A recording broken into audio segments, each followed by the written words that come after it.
À 23 ans, il s'installe à Johannesburg dans un township, un quartier réservé aux Noirs.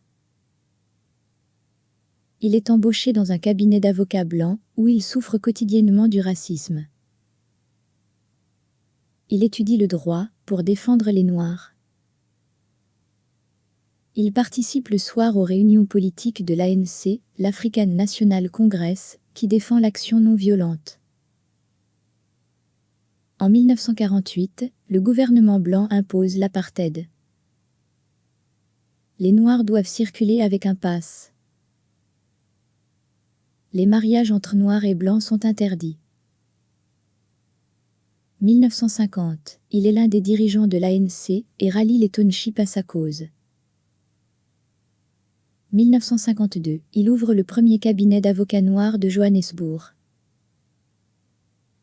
1955, un township trop proche des quartiers blancs est rasé. La même année, au rassemblement de l'ANC, la Charte de la liberté déclare que l'Afrique du Sud appartient à tous les Sud-Africains. 1956, la police l'arrête.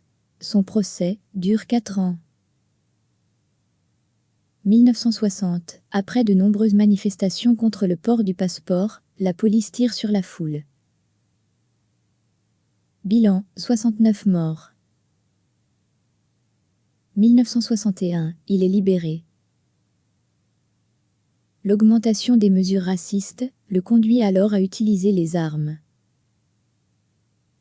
C'est l'époque des attentats.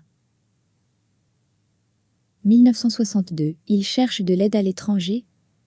À son retour, il est emprisonné avec ses compagnons de lutte. L'ONU sanctionne l'Afrique du Sud, mais en vain. 1990, c'est la fin de l'apartheid et il est libéré par le nouveau président, Frédéric de Klerk. 1993, tous deux reçoivent le prix Nobel de la paix pour avoir mis fin à l'apartheid.